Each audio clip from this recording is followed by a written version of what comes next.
I apologize up front for not being able to speak Spanish. Every American, that is everybody who's a resident of the United States, should be able to speak Spanish, and I'm sorry about that.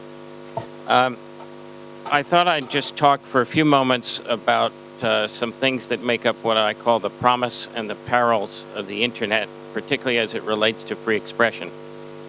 So let me start with just a couple of things in the context of considering these questions. I think it's important to consider the size of the media that we're talking about here, and I know that most of the people in this audience are quite familiar with the internet, so I will just throw out a couple of numbers to consider as we think about what we're going to discuss. The first number would be 2/3 of the world's population, and that is the number of the amount of the world's population that has access to mobile phones of some kind. It's the fastest spread of any technology in human history. It will soon be the way that most people access the internet.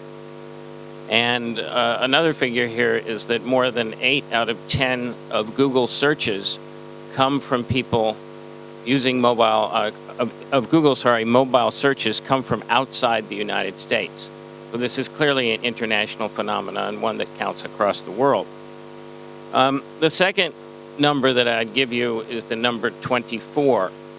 24 is the number of hours not only in a day, but also the number of hours of video that is uploaded to YouTube every minute.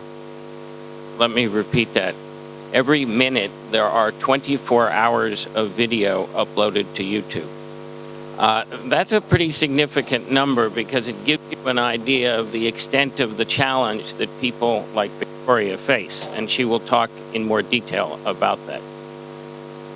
Now let me turn very briefly to the problem of internet censorship, a problem that we at Google and people elsewhere feel is getting worse and more sophisticated as you look around the world. The latest count of what's called the Open Net Initiative, which is based at the Berkman Center at Harvard and elsewhere, more than 40 countries in the world have censored at one time or another the internet. Google and YouTube have together been cut off or cut back by about 25 countries over time. That's a fairly significant number. And I would say, very importantly, that this is not only about places like China, which is the place that everybody thinks about when you say internet censorship. It's also about regimes that are democratically elected. And I think this is a very important point because it unfortunately shows us perhaps the future. I don't want to compare these governments to places like Burma and Vietnam, but I do want to give two recent examples of what has happened and what could be harbingers of things to come. First, Italy. A couple of months ago in Italy, 3 Google executives were found guilty of having violated that country's privacy laws. They were found guilty because of a video that was posted on Google Video, that is the predecessor to YouTube, one of our products that failed. And when products fail at Google, we just buy the company that does it better. In any case, it was a terrible video that showed teenagers beating up and insulting an autistic child. Now, nobody would defend the content of such a video, and when we were informed by the legal authorities of what was in this video, we immediately took it down from Google Video. Nonetheless, the prosecutor went after our officials. They were found guilty. And really, the implications of this are very serious worldwide, because if the operators of any website can be held liable for what appears on that website, which our folks were, then that is going to have quite a chilling effect on free speech around the world. Another good example of late, I shouldn't say good, another bad example of late is what's happening in Australia. In Australia, the government wants to filter, essentially, what the internet service providers are letting people see. Now, this is all done with the best of intentions. Their job from the beginning, they say, has been to protect children on the internet. But we have been arguing quite loudly against this for two reasons. One, this kind of censorship could be extended far beyond anything that protects children into political content.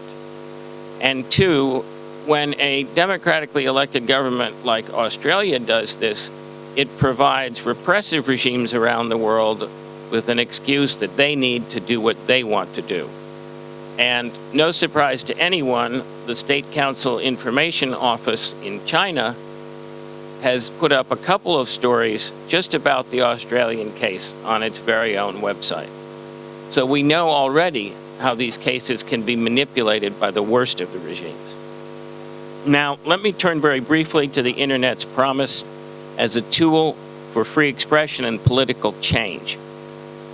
And I just give you a few things that the internet has that I think advance us past previous forms of communication. First, the internet is global. It's a medium that pays no attention to borders, and it militates against control. Nobody really has control of it. And of particular interest here, if you examine recent uses of the internet from Belarus to Iran, is the fact that the diaspora, that is people outside of the country, can have every bit as of an effect as the people inside the country on what's going on. Second, the internet from the start has been and remains an open system, not a closed system. Sometimes we have to remind Microsoft of that, but nonetheless, that is the idea behind the internet, that it's open, not closed. Third, the internet is cheap. It doesn't take much to access it or use it. Fourth, the internet is a two-way street. In many, many places, the monopoly on information has been broken, and everyone gets to participate. No longer do you need to own a printing press or a television station in order to have your say in your nation's politics. And fifth, and I think gaining more truth every day, the internet is increasingly user-driven. That is, the users are making the content rather than any kind of company. And in its best form, what that means is that we're giving people around the world a new power to bear witness or have their voices heard or expose a corrupt regime. And in its more prosaic forms, in its lowest form, one could say, it's really spam that's disguised as personal narrative. The problem with user-driven content is that much of it is really boring. No offense to Twitter, but I really don't care what you had for breakfast. And I think that the more people who use the internet as a form of communications for everyday stuff, the harder it is going to be for us to find the truly valuable information out there.